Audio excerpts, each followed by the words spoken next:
Hello and welcome to All Stars Online, episode 3, where today I am joined by 2018 and 2019 World Coffee and Good Spirits champion, Dan Fellows.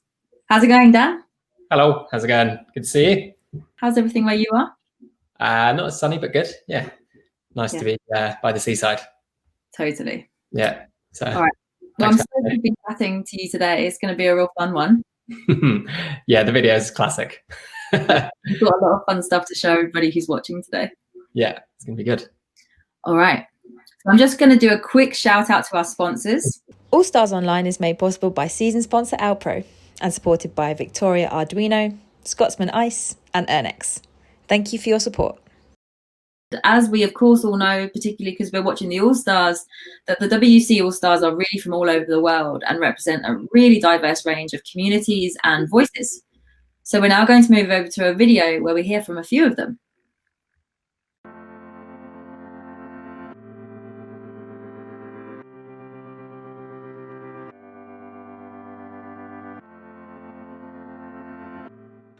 Ho un bellissimo ricordo di un duetto fatto in Brasile con Colto Road sulle note di Dancing Queen degli ABBA, ma per gli altri presenti deve essere stato terribile, io sono estremamente stonato. Aerosmith, I Don't Want to Miss a Thing. It's just, a ballad, especially when you're drunk. It's just an awesome song to belt out. Copacabana, her name was Lola, that song, and I think we sang that song for a week straight when I was visiting the Terra in Brazil. 私の好きなカラオケソングはいっぱいあります。カラオケめっちゃ好きなんで。でも日本のポップスはよく歌います。 I've got a few good karaoke songs, but right now I think I'm gonna have to go with Teenage Dirtbag by Weedus because it's just got one of those choruses that brings everyone together. No, everyone has to sing that chorus when it comes on. 17 años de Ángeles Azules. ¿Y cómo sería un pedacito? Uy, 17 años. My favorite karaoke song, it's not really working for Coffee Comp, but it allows you to completely go bananas, is Basket Case by Green Day. Maybe some of Russian pop songs. That's the kind of songs I would sing in karaoke. Some Russian songs. 我最喜欢五月天的温柔。 My favorite karaoke song is Heart of Gold. Ooh, this one's tough, but I feel like we need something a little bit more uplifting right now, so I'm gonna say Wham! Wake Me Up Before You Go Go. When we were in Brazil with Lex, Cole and Matthew, and we were in the karaoke party and we were singing the We Are the Champions. So yes, it was really fun, and I would say that maybe this one is the most favorite karaoke song. What If Love by Beverage. That's my favorite one. My favorite karaoke song is J-pop. Blink-182, Miss You. I believe that I'm really good, especially after a couple of shots. My favorite karaoke, ladies and gentlemen, is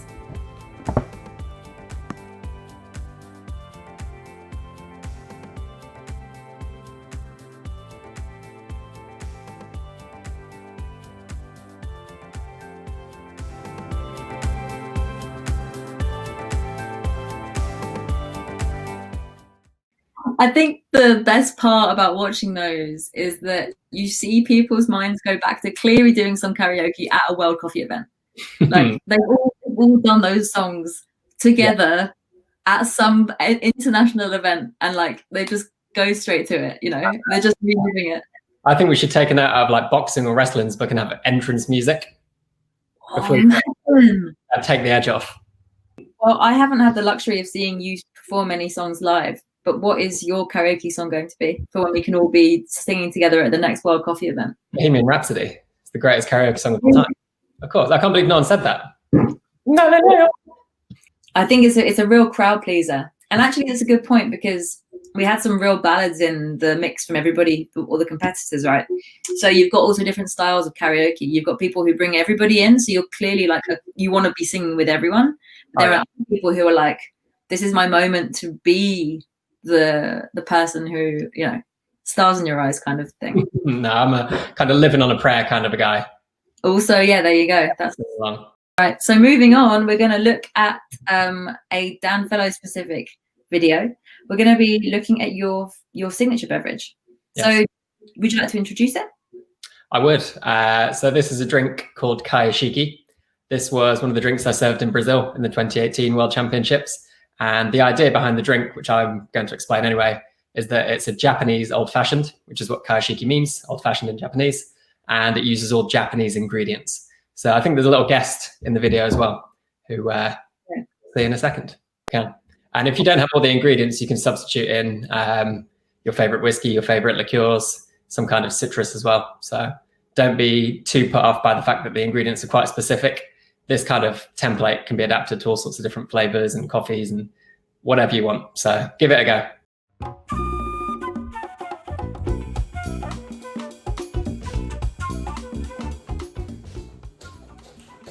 Hello, I'm Dan Fellows and I'm the two-time World Coffee and Good Spirits champion, and this is Ezra. He was born on the first day of lockdown in the UK, and he's basically been with us for every minute of every day since. So my lockdown experience has been quite unique, obviously quite busy with this little dude. He'll probably fart throughout the video, and today I'm going to answer the burning question. Where do you start when making coffee cocktails? So one of my favourite ways to do so is to take my favourite drinks and then incorporate coffee, just like this. So here is a coffee old-fashioned.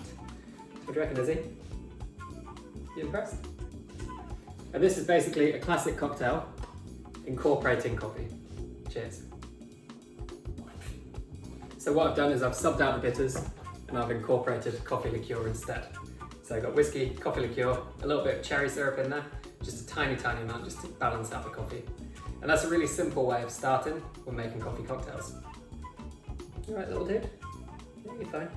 So you can really take this a lot further, and that's what I did for one of my drinks in Brazil.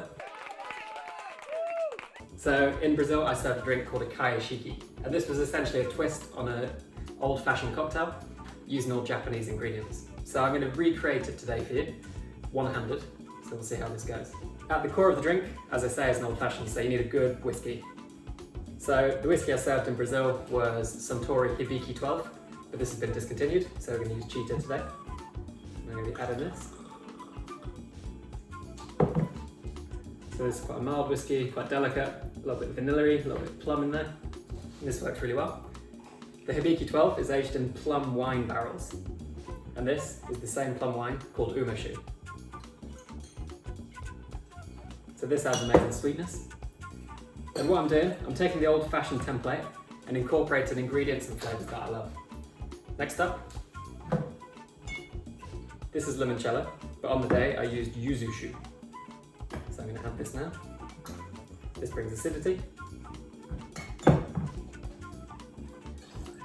And this is in place of the citrus, which you'd have in an old-fashioned, so the twist of orange over the top. And then next up, a little bit of jasmine green tea. So this isn't, of course, a classic ingredient for old-fashioned, but it's damn delicious. This brings a bit of astringency and balances out the acidity and sweetness of the other ingredients. A little bit of bitterness too. So the little man is going to now help me make a little bit of coffee, and I'll be back with it in a few minutes.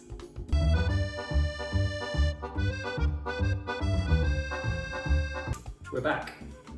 You sleeping? I think he's awake. We have coffee. So this is a single shot of the Pod Natural El Salvador. Very delicious, very juicy. And then I'm going to stir this down over ice from the freezer.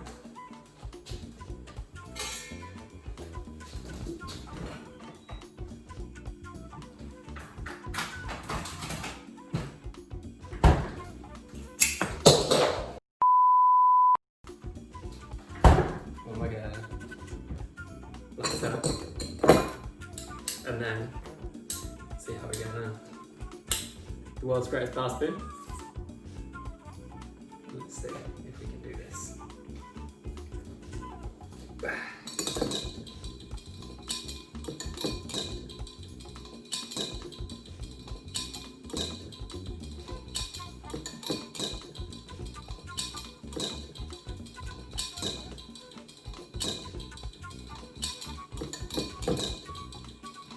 How you getting on now, little man? You good? So to recap the ingredients, obviously whiskey, the core of the drink. Instead of our citrus twist, we're using yuzu shu. And today we're using limoncello. For that plum flavour, a little bit of umashu. Got a little bit of jasmine tea for astringency. And then we've got that single espresso, not Salvador. And that is Kayashiki. So now I'm going to strain it into a nice cup, which I've got in the freezer as well.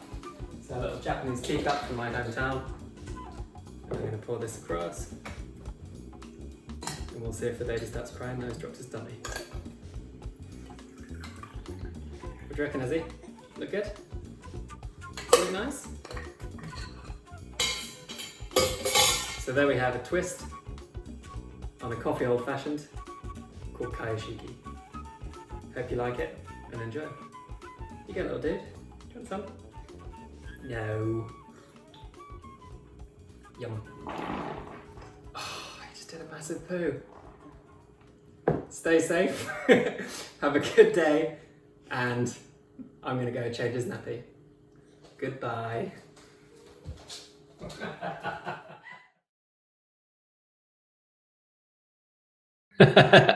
That was honestly no editing going on there. I literally was like, great, cheers, finished.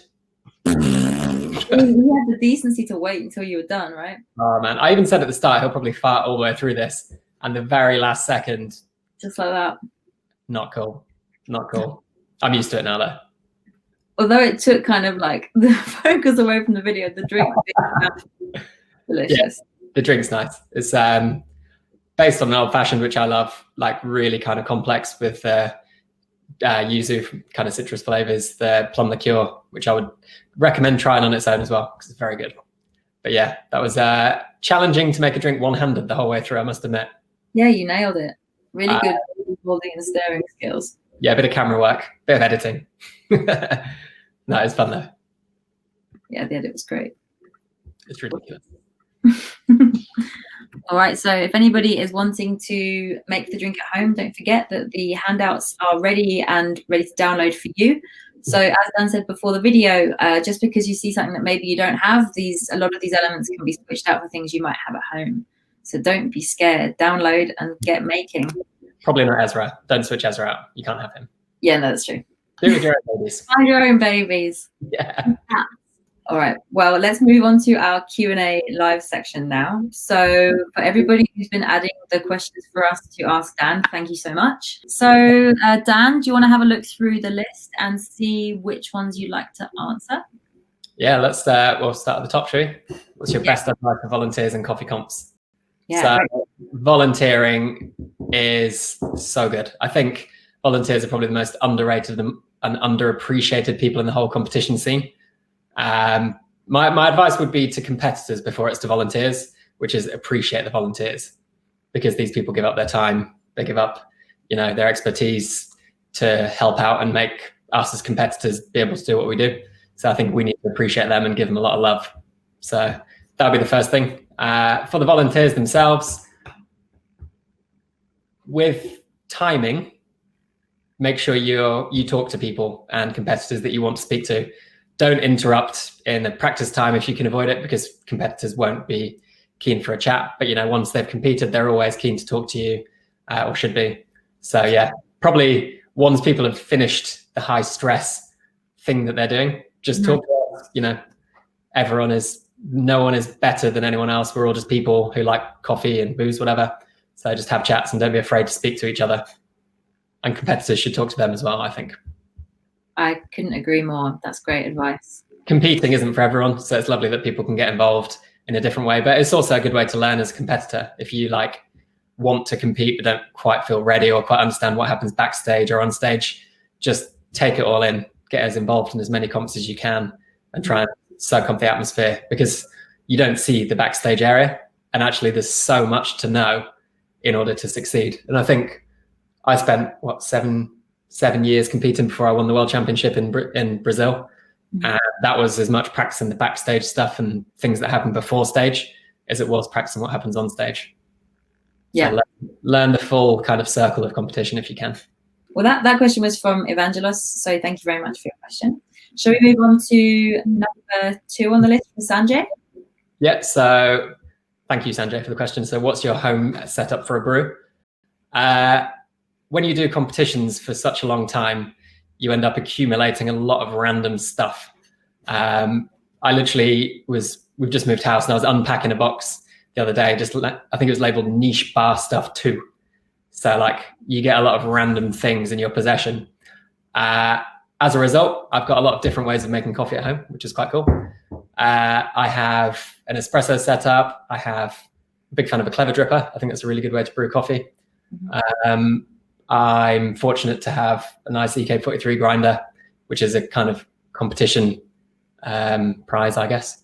So that means I can make coffee in a lot of different ways. And I'm going to be having something new very soon, which I can't announce just yet, but keep an eye out because it's very cool. And I can't wait to do some work with it without being too cryptic. But it makes really good coffee. Cryptic, but I'm looking forward to it. Yeah, so lots of, it depends what I fancy. I've got a capsule machine if I've got people coming around, which I do for some cocktails. Capsules are good for cocktails because they're so convenient. But yeah, depends what I fancy. So that would be my answer for that. I know it's a very vague answer, but yeah, I think filter equipment, generally speaking, is quite cheap in comparison to espresso. So that means you can have a lot of different ways of experimenting, immersion versus percolation versus a combination of the two. So definitely try and explore. And also probably a thing you could say to competitors is, do you, for example, have spare equipment that you don't use anymore? Because I think if you do a competition, you have to have more than one of something. So quite a lot of the time, you'll end up with things that you don't necessarily use every day. So even if you lend someone an AeroPress or lend someone a V60, it probably won't affect the competitor, but it gives the person, whether it's a volunteer or someone who's a friend or a colleague, another way to make coffee and explore, even if they give it back. So yeah, that's kind of answering both the first questions. Yeah, no, I think it's a really good one. Thank you. So another one, Sanjay. Should we go to the Lapsang syrup recipe? So this is cool. This is, I was desperately trying to recreate an old-fashioned and make the flavor of whiskey in a signature drink without using it. So a way to do this I've found is to use malt extract and Lapsang syrup, or like a smoked syrup, along with espresso. And it gives that kind of rich, it depends how much you add, but you can get a little bit of sweetness and kind of smoke to bottom out the espresso. And then the malt gives it that kind of body. So the Lapsang syrup was pretty simple. I think it was just like strong Lapsang Souchong tea with light muscovado sugar syrup. So equal part light muscovado and water. And then before using the water, I'd steep it with Lapsang until it was well infused. So really simple. Or alternatively, what I've done is burn hay in a pan. And then as soon as you put that out and it's smoking, you pour the sugar syrup over. So that kind of infuses the smoke and the kind of barley hay notes into the sugar syrup, which is a bit more difficult to do, but it is pretty much worth it. You just got to find some hay, step one. Yeah, you can find hay. Go to a farm. More difficult. But yeah, actually, no. Pet shops, you can buy hay for like a rabbit cage. That's what I do. Yes, so yeah. So yeah, just pop it in a pan, put it on the heat. Be very careful because it's obviously going to smoke. Try and have a lid on it, and maybe do it outside if you can do, because it'll set your smoke alarm off. Yeah, and just check if there are any rabbits inside before you put it on. I think we should move on to a question from Helmut now, which is, how many times do you want to win the Coffee Goods Championships? I always aspired. Well, no, I think it's really important that you don't compete to win. You should always compete because it's something you're passionate about and you want to showcase something you believe in. I think winning is secondary to that, because actually only one person will ever win a competition. And if you're all going in there to win, there's going to be a lot of people who feel like they've failed. But actually, I spent a lot of time not winning competitions before I started winning anything. Yeah. And you shouldn't feel like you've failed if you don't win, as long as you learn something, pick up some new knowledge or skills.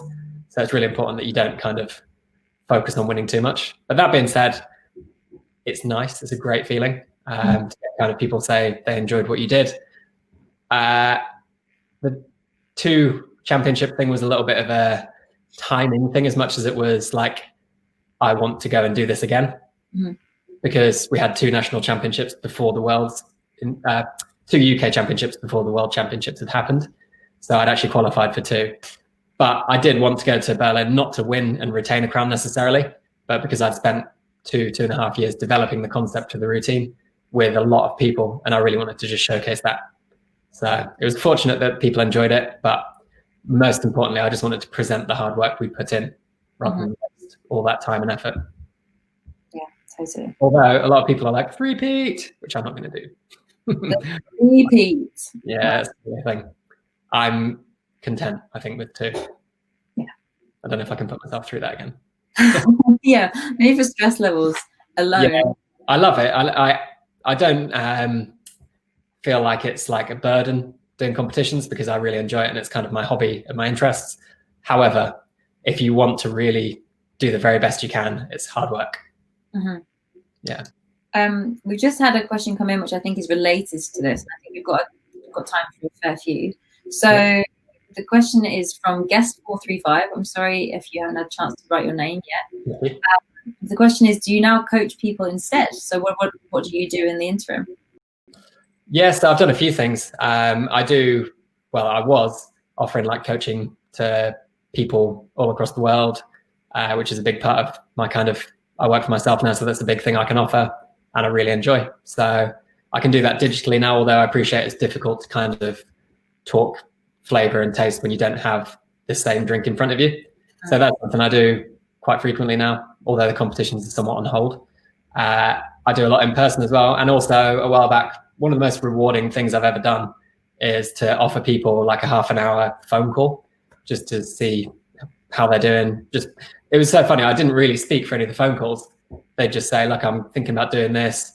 This is what I'm going to do here. This is what I'm going to do there. And I was like, that sounds great. And they were like, really? I was like, yeah, that's amazing. Like, you just have to believe in yourself because we all second guess ourselves and get so immersed in an idea that we think maybe it's not good. Mm-hmm. But actually having someone just say, yeah, that's a really good idea. I think that really helped, hopefully, a lot of people. Totally. It's interesting hearing the question I always ask people is why are you competing? Why do you want to do this? And the amount of like eye-opening and touching answers was unbelievable. Like some people said they do it to distract themselves from addiction. Some people like really for their mental health. Like some of the answers, I was like, wow, that is so much more important than anything else, like in a cup or in a glass. So yeah, have a meaning to do these things. Yeah, an impetus that drives you. Yeah, sure. And don't get beaten up if you don't win. Like you're always learning, you're always moving forward. Yeah, really good answer. Thanks. All right, back to Sanjay, who asks, what's the new and upcoming thing in the UK coffee world? I would say nostalgia and familiarity. I know it's kind of one step forward, 5 steps back, but because we've not had access to coffee shops for so long, people just want a coffee at the moment. I think there's a focus on good service, safety, and it's quite a boring answer, but it's so true. People just want that kind of reassurance that when they go into a coffee shop, they can do it safely and feel it like as like a nostalgic, familiar experience. Yeah, I think that's a really good one. All right, so we've had 2 quick questions come in. We've got Daniel Horbert asks, what's the new coffee adventure for you? So the key thing, so I work for myself now, and I was quite not worried, but I was thinking perhaps by being so focused on coffee cocktails that I would pigeonhole myself into a very tight niche. But actually it's been the opposite. I've had twice as many opportunities, twice as many people to work with, because it's coffee and cocktails. People within cocktails tend to love coffee and vice versa. So my goal is to kind of work with partners who I consider the best at what they do. And I'm pretty lucky to be working with a lot of different brands and businesses who I feel that is the case. So that's my coffee adventure. I think traveling is off the cards for a little while, but yeah, coaching remote kind of stuff is really nice to be able to do. Yeah. So yeah, working with people I respect. Yeah. And it also gives you time to work out who those people are, right? In terms of who you really want to, who inspires you, like you said, expect, but yeah, it's been really I think there's a whole collection at the moment. That. Yeah, and I think with everyone, well, a lot of people being in lockdown, a lot of people have been drinking a lot of good coffee, and it's amazing how much good coffee's out there. So coffee's probably the one thing I'm not locked down to the best, because I wouldn't say there is the best at coffee. It's whatever you prefer, but I've been loving drinking lots of good coffee. Yeah, same. The joy of even like a cafetiere in these days is like wrong with that. Yeah. Better than a massive, and you've got loads of friends around. Yeah, soon enough.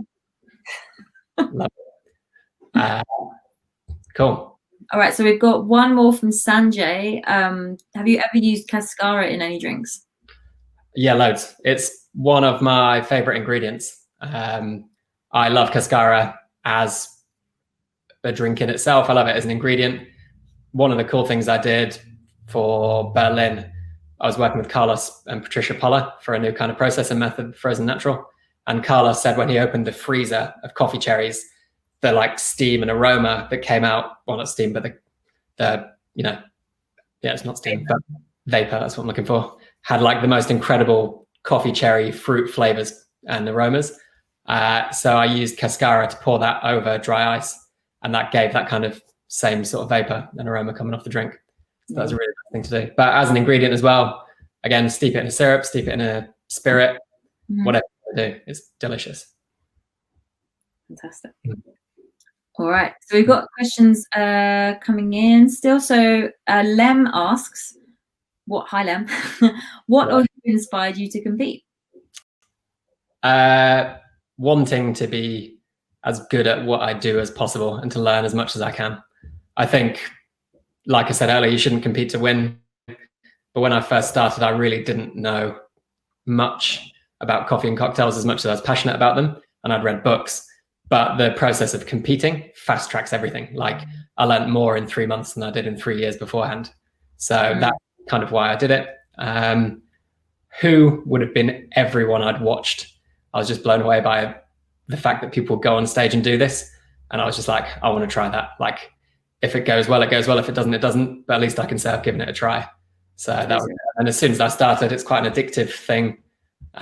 You want to keep, you always say after each one, you're like, oh yeah, I'm not going to do that again. And then the next year, as soon as it opens, you sign up. So that would be, just wanting to learn and put myself out of my comfort zone. Amazing. So we're going to have a year from now, right? And then we'll see if you, when it opens again, we'll see if you can heard his name on any of the competitions. I hope not, but we'll see. We'll see. Like you said, who knows?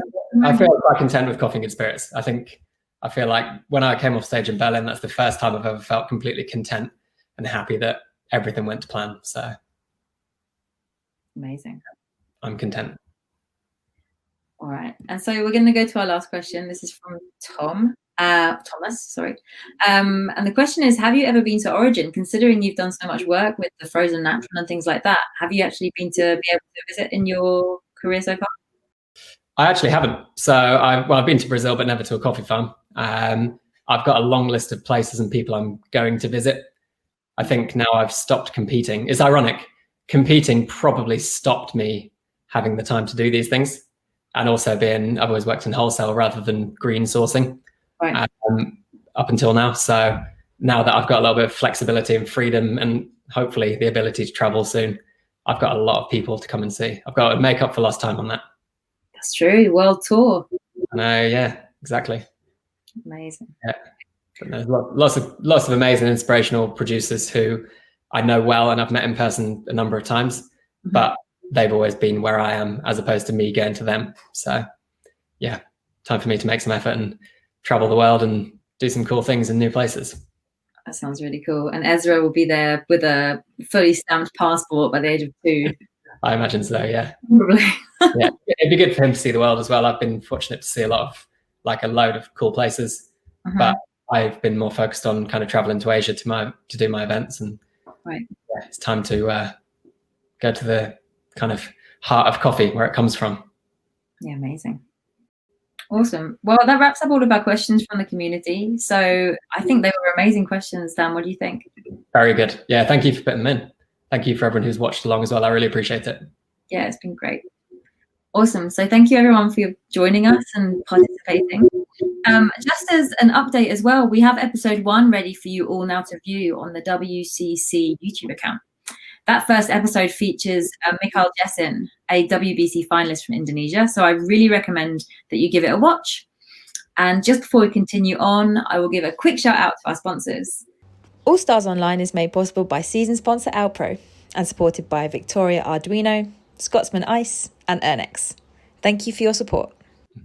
All right, so next up, we're going to be taking a look back at a previous All Stars event. The one we're going to be looking at today is from 2016 in Ho Chi Minh City, Vietnam, when the WCE teamed up with Cafe Show Vietnam to an incredible All Stars event, which featured Esther Mazdam, Chris Lukakis, Caleb Cha, and Sarah Anderson. Let's take a look.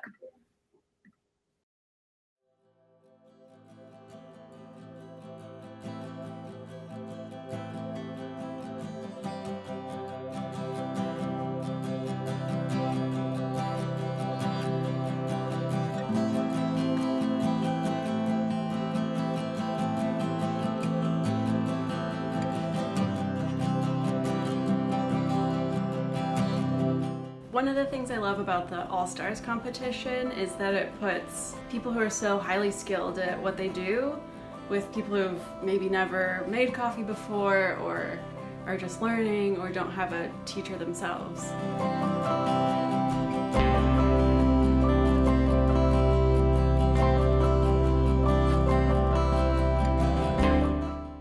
I learned a very important lesson when I traveled to Vietnam for my first All-Stars event. I learned the importance of travel insurance. Thankfully, I got it through my credit card that I bought the airplane ticket through. I lost my suitcase, or I didn't lose it, the airline lost my suitcase, and had to scramble the day before the event to get all new clothes, deodorant, toothbrush, everything. So make sure you have travel insurance.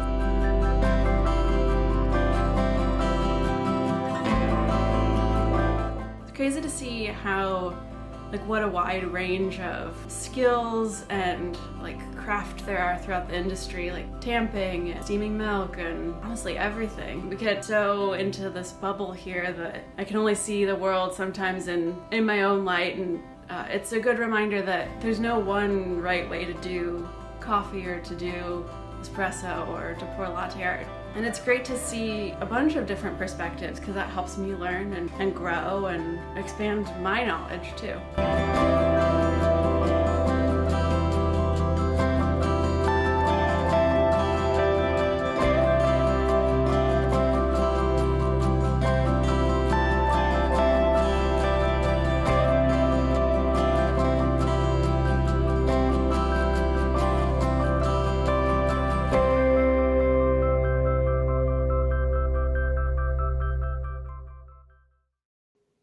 Oh, that looks like such a cool event. Dan, you've been to a few All-Stars events now, right? How are they? They're amazing. To be honest, one of the biggest things about the whole global situation at the moment is how people can't travel. And I'm very much the same. I'm really missing it. Being able to travel to all over the world with events like All-Stars is such a privilege. And I think for people who attend, it's so nice for them to be able to meet competitors out of the competitive arena. Mm-hmm. So, there's not the pressure of doing a competition or having a routine to present, just to be able to talk to people like you would in a coffee shop. So yeah, I love them. I've been able to go to Korea and China a couple of times before with All-Stars. So I can't wait to get on the road again. All right. So that's us pretty much wrapped up for today. It's been so nice to chat. But this isn't the last that you'll be seeing of Dan and I. So if you'd like to hear us chatting and learning a bit more about Dan and his coffee journey so far, feel free to join us again on Thursday at 5 p.m. GMT, Greenwich Meridian time, for the All-Stars and the Barista Guild chat. All right. So we're going to sign off today with a little special music video from the 2016 World Latte Art Champion, Umpaul. So we look forward to seeing you on Thursday. We hope everybody has a lovely rest of your day and speak to you again soon. Thanks, Dan. Thanks, everybody. Thank you very much.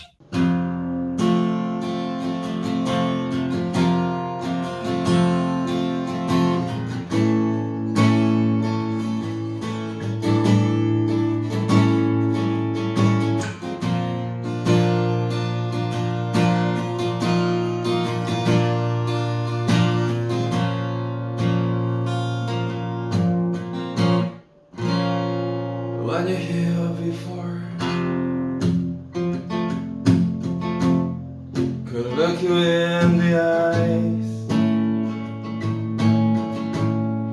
You look just like an angel. Your skin makes me cry. You fly like a feather in a beautiful world. I wish I was special. You're so fucking special.